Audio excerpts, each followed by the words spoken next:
ちゃんはクロムに優勝してほしかったんでしょ。いえ、巫女の私にそういった真意はありません。あくまで神の御前試合の優勝者と。お？なんでいきなり銀のてめえ！いた！ Hello everybody, Megazard X here. I'm back at it again to give y'all another episode review, this time being for Dr. Stone episode 15, the culmination of 2 million years. However, I am not going to be doing this video solo. So with me today, I got my boy Johnny again for another Dr. Stone review. Go ahead and say hello, Johnny. Hey guys, it's Johnny AC here with Zod again for another Dr. Stone review. And I believe I did this before with Johnny. I did kind of like a live reaction, and it was kind of like it flowed right into the discussion with him in a previous episode. I can't remember off the top of my head which previous episode review that was, but it was a pretty fun one doing that reaction. However, we couldn't do like a live reaction this time because I ran into a bunch of hiccups this time, so we're just doing the flat out discussion part this time though. But anyway, if you didn't see my episode 14 review of Dr. Stone, I'll leave that card up there in the corner for you to click that, and then you can come back and check this one though. But overall, this episode, oh gosh, it finally introduced some things that I really wanted to see, and finally we starting to get some kind of conclusions. But as we started getting some of those conclusions, we started actually getting more, questions to the answers that we already had. So you'll see what I mean with, me and Johnny talking about this throughout the episode though, but you'll hear our thoughts in just a second though. But overall, I was genuinely impressed about this episode review, so we're about to get ready to dive up into it. So Johnny, are you ready? I am ready. Alright, so without any further ado, let's get ready to dive up into this episode review for Dr. Stone.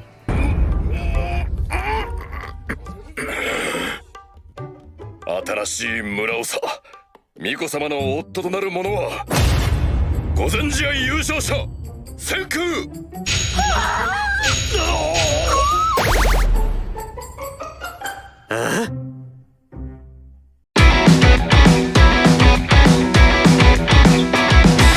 ゼロに達して今をかけて流れる赤い血のよ背を引いて殻を割って咲いた花の模様をつなげてし筆を持って取り戻してく命目に見えないルールがリコリコルを探しに行く。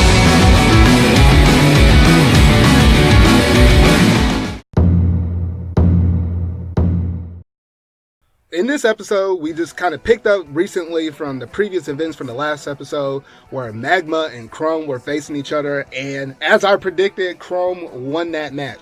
So overall, I was pretty happy and excited to see that. And then we kind of transitioned from that, and we finally got over that major obstacle of Magma, so it's all done. So it seems like, the tournament is going to be downhill. And even though we might have thought the tournament might have been downhill, they threw some curveballs up in this episode, I ain't gonna lie. So the next match we had was Senku versus Ginro. And why don't you go ahead and break that one down for us, Johnny? Well, basically on that match, Ginro said to Ruri like, "Oh yes, Chrome won from Magma, and now we all can see that you want to marry Magma. To marry Chrome, so we're just gonna give it up for him." And she like, as the priest, she said that she didn't have any wants or not wanting to marry anyone, so because she was only like there to revere the gods. So Giro got all like, oh, she doesn't want to marry anyone, so she will marry who wins the grand bout. So I can just destroy everyone, win the grand bout, and marry Ruri. And so he was. And basically, that dude just turned into basically turned into the Hulk at that moment, though. And it was just kind of funny just seeing those two kind of go at it. And man, you can never expect anything. When you think you have something figured out, at least with this anime, you really don't. Go ahead and continue. Because Giro just got all scummish, like being like, "Oh, I'm gonna marry Ruri. I'm gonna make a harem in the village. I'm gonna be the strongest in the village. I'm gonna command everyone." And he started going all out on Senku, hitting him the hardest he could. But Senku was a man of science, together with Chrome, that actually helped him a little during the fight, throwing him the the little mask that Suke had. And Senku actually used in a very funny way. Do you want to explain that, Zod? Oh my gosh. Okay, so when you're dealing with science, Senku was basically going to take this dude out in a very scientific way. So when I saw the mask, that busted old mask from that previous episode, just roll up in there, I was like, what in the world is he going to do with this busted up mask now? And he took his big old pole, stuck that pole on top of it as like a pivot, and stepped on one end, and it banged the dude in the nuts on the other end, and I just lost it, because me and Johnny were watching the episode together, and I just completely lost it. He basically turned his pole and Suika's mask into basically like a seesaw, and when you put so much force on one end, it shoots up on the other side of the like the other side of the axis of the swivel point. So it's kind of funny seeing that basically seeing that shown, a little science there, but overall that was a pretty funny way to kind of end it. And I ain't gonna lie, my boy Genro over there, goodness, he ain't surviving that. He ain't surviving that. But I give him credit for the fact that he said he wanted to go out and make some harems. I give the boy some credit. That's my boy right there. I love myself some harems. But other than that, this dude was kind of going a little too off the rails, so we couldn't let him be the the village chief. So Senku had to basically put the dog down, and that's essentially that's how that whole entire match ended. And then you basically had the final match being Senku versus Chrome, and you think this one should go the way that we envisioned it, and I honestly said that Chrome was going to win the whole entire bout, and it seemed likely until Magma basically knocked the snot out of him. So I was like, oh shoot, and the dude was laying there and he was unconscious, and without any other further explanation, Senku was basically, he was declared the village chief from that point. And man, what was your reaction to that, Johnny? Man, I was just like, oh, he's gonna give it up to Chrome somehow. But happens that you can't actually give up on a match when your adversary is on the ground and can't even get up. So, yeah, it was kind of heartbreaking to see Chrome lose that match. So, yeah. Yeah, and that's the funny thing, too, is the second that he won it and Senku was basically declared the village chief, and he was supposed to technically marry Ruri at that moment. I was talking to Johnny, and I said, now look here. I was like, this dude doesn't have any romantic relationships with anybody. So I was thinking to myself, I was like, you know what? This dude over here is going to literally get married to Ruri for like maybe 2 seconds at tops. And it's going to basically say, you know what? I'm going to divorce ya. See ya. And then Johnny was over here basically saying like, man, that ain't gonna happen. It's like, they don't even know about divorce. I was like, hey, this is Dr. Stone we're talking about. Senku was basically gonna mention that. They may not even know it, but he's gonna pull that number. Just watch. And Johnny, what do you have to say about that when you actually saw that happen? Dude, that was so weird because we were discussing that during the whole opening. We were like, you were saying like, he's going to divorce her. And I was kind of saying divorce in the Stone Age, what? And when he actually asked for the wine, the vinegar, and went outside of the village and said, well, I'm gonna divorce you. I actually lost it, dude. I didn't expect that at all. Yeah, and then basically Ruri was able to... She basically had like a huge sigh of relief because she really wanted to be with Chrome. So Senku was basically doing her like a big favor or whatever though. So he temporarily, wasn't village chief for a brief period of time during this episode though. And that was basically, the conclusion of that grand bout tournament. And basically they ran off, and right before they ran off, they basically saw Ruri was basically, extremely sick, and she didn't have much time left. Like she was literally almost on her deathbed at that point. So Senku basically knew that he basically needed to make that medicine almost overnight, put that at the top of the urgency list. Now that they have the alcohol they needed, they can go ahead and make the cure-all drug now. So they rushed back over to the science camp, and they started breaking it down and all of that. Now, I wanted to, go into the breakdown of like all of the different kind of like chemicals that he was able to make. But I was talking to my boy Johnny over here with this stuff, and I was like, man, I'm doing somewhat decently all right, just trying to remember the acid, like when they were making the hydrochloric acid and they were combining other types of elements in order to make the new products of the certain chemical reactions and stuff. I was just trying to keep my mind up around that though. But Johnny, are you able to kind of sum this up, or are we going to have to kind of keep this kind of like vaguish or something like that? I mean, if I were you, I would probably sum it up with words like go through the episode again and just copy paste the assets and everything into the screen, because some of them occupied a whole line of subtitles just with the name of the asset. It was like, it's even if you want to remember all of them, it's impossible to do it in one go. So we tried our best, but it's kind of hard. So basically, yeah. I mean, for anybody that's watching this review, I'm awfully sure you probably watched the episode, though. But if you wanted to remember each little individual step that they took to make this thing, because they just kind of blew by it really fast. Even if you're a chemistry major, it was pretty fast the way how they were going through all of this stuff, though.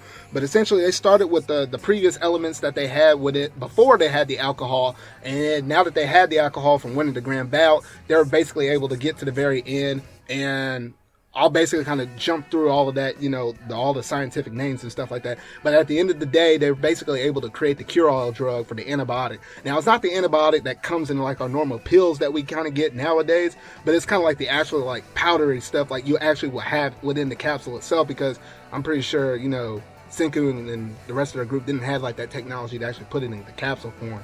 But as long as Rui was able to get the substance within her, that's all that really counted. But other than that, while all of this stuff was going down, we had our other boy over there that was basically kind of tag team and assisting.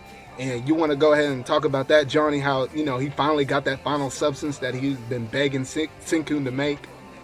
So he just went through a big development, because the first time he got to the village, he was eating that ramen.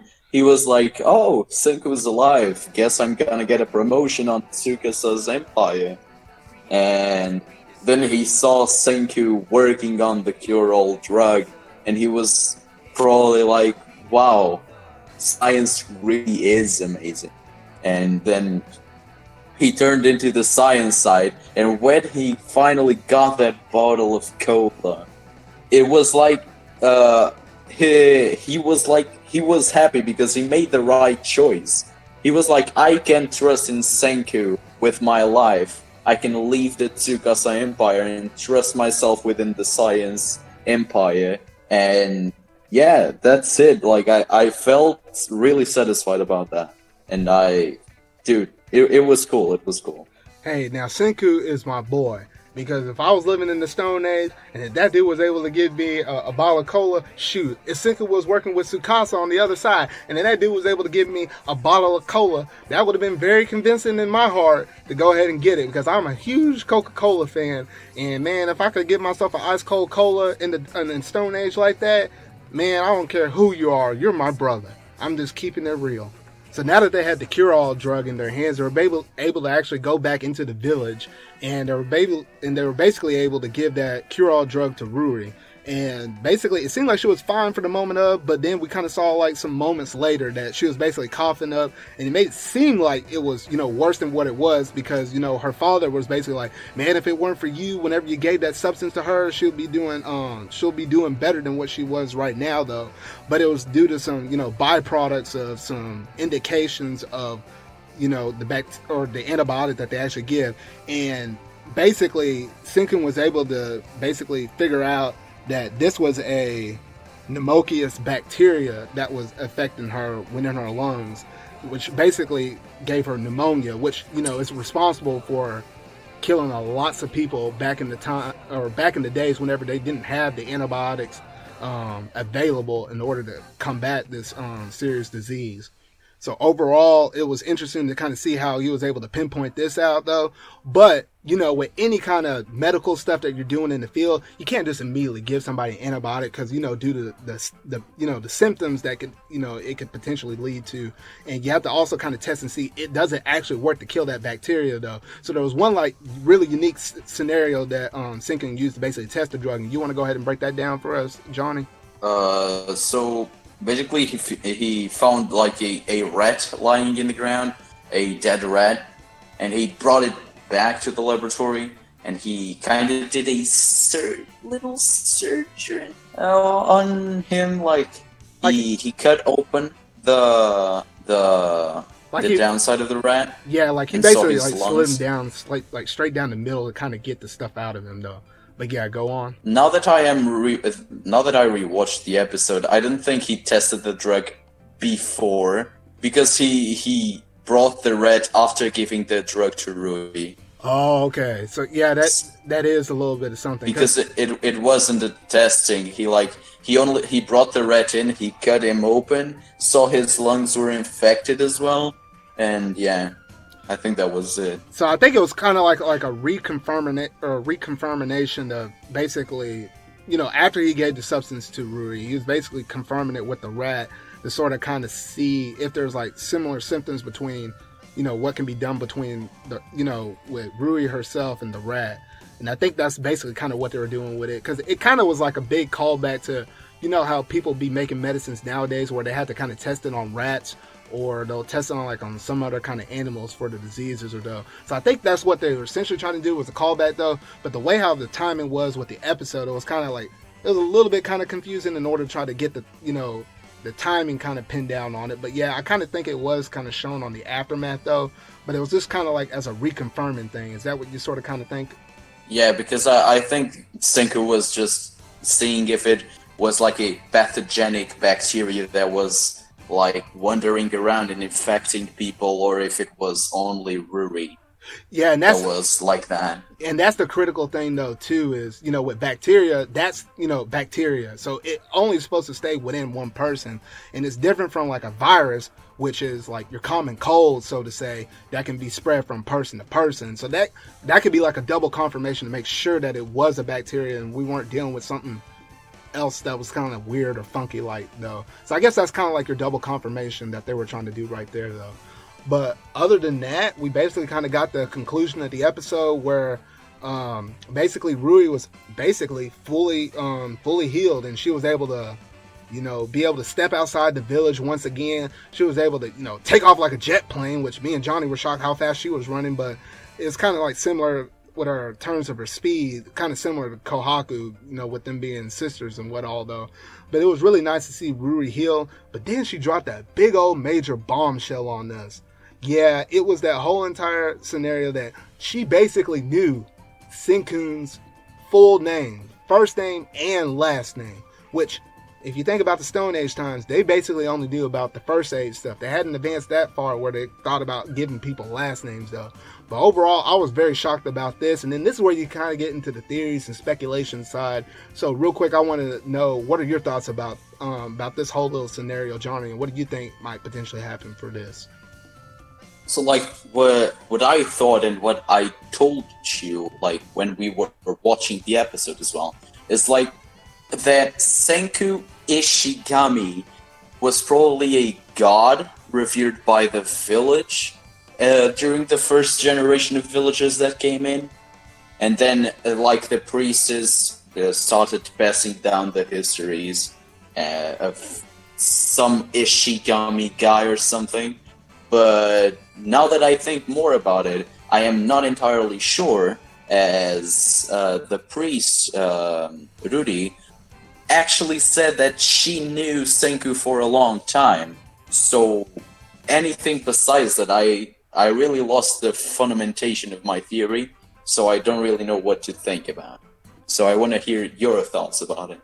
So in terms of the theory, in terms of Rui actually knowing, what is kind of coming next for Senku and basically how she knows his name, it's kind of weird because I started to think that it depends really on the village people in terms of, how many of those people are actually, originally from the original modern time, and were those people actually revived from stone, or were those like actually second, third generations? I think it was understand and established that these people are, people that have been, raised from original other stone people, but, somebody's been able to kind of resurrect them from time, and they've been able to go multiple generations beyond the first generation that's been petrified.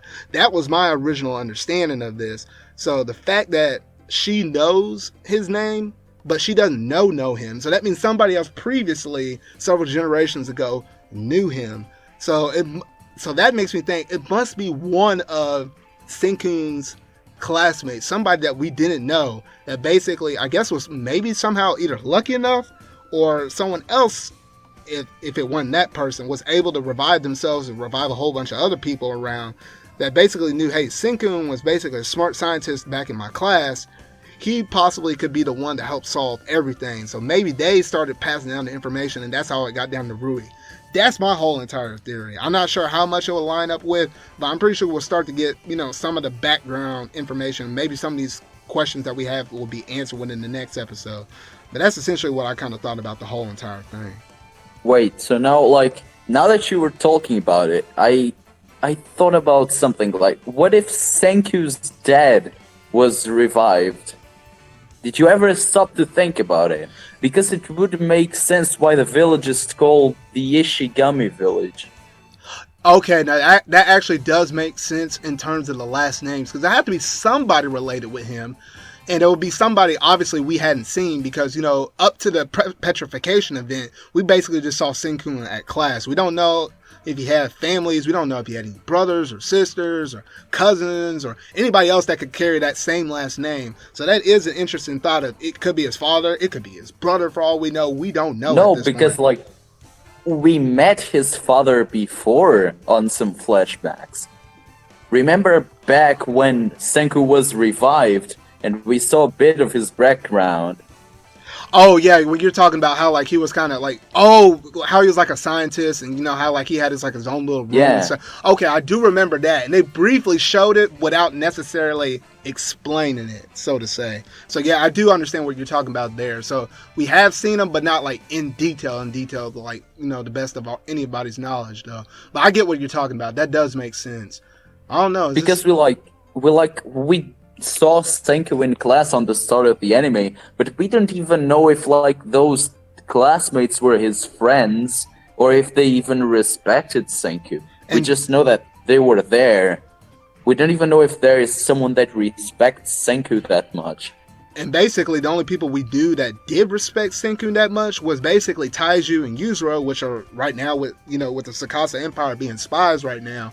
We know that he basically had strong bonds with both of them because they went back to being childhood friends. And it was even kind of hypothesized how, Sakasa basically were able to meet Senku back in that day. They would have been friends in the time period we are now, but that wasn't the case. So that's why we see him as an enemy though. But other than that, those are the only two people that we knew back from that time period that was close enough to Senku that we know about at this point in the story. Yeah, but I still go with his father because I don't know if you explored those flashbacks too much, but his father sold everything he had in his possession for Senku to follow his dream of being a big scientist because he loved science and his father knew that. And he respected the dream of his son, and he sold as most as he could, just for Senku to get scientist material and everything. And basically, from what I saw in terms of that flashback, it kind of made me think of, you usually have those supportive parents that may know your interests and hobbies in one area, maybe one thing, but maybe they're not super bright about it or super informative on the topic that you're trying to study or the thing that you're super creative with in terms of your hobby or something like that. That's what I kind of sort of saw his father be like. He was supportive of him, but I didn't get any kind of vibe or something like that made it seem like he knew a whole bunch about science. Basically, he knew a whole bunch about science as himself. We weren't shown that much of his character because it was a quick flashback. It was mainly focused around Senku. So it could be you, it could be the way I'm leaning, I don't know, but it's just kind of something to think about it though. But I was glad I was able to kind of pick your mind about it because you did kind of open up the possibility of any kind of family related, which could be his dad for all we know. But I'm kind of leaning more so with, I don't know, I kind of want to say like a hidden brother or something like that. I don't know, that's just my prediction though. But yeah, you did open the possibility for that, and that actually could be a plausible reason why, the names are so similar within the background though. But other than that, I think that's about all that I have to talk about for this episode review. Did you have anything else you wanted to quickly wrap up on? I mean, I think we pretty much covered everything, and we actually got some pretty worked on theories. I mean, they also might be completely off the target, but I think we did pretty good overall. Yeah, I think we did pretty good too, and I think we about hit almost everything that we kind of know up to this point. But I'd be curious to know what all happens within future episodes, though. But I believe that is actually it for this episode review for Dr. Stone. So, if you really like what you heard within this discussion for this episode review, go ahead and leave the comment section down below. What did you think about this whole episode as a whole? Did you really like to see how Rue was basically able to give that cure-all drug to her, and she was basically able to finally, be able to cure herself? And what are you thinking in terms of your prediction, thoughts, or theories of how in the world does Rui know Senku's name? And I'm curious to kind of hear about y'all's thoughts down in the comment section down below. But other than that, that's about it for this episode review for Dr. Stone episode 15. So make sure to tune in next time for Dr. Stone episode 16, A Tale of the Ages. So until whatever video I make next, see y'all. Goodbye, guys. 新しい王様だ。石神村。そうセンク。私は悠久の遥か昔から知っていたのです。あなたの名前は石神千空。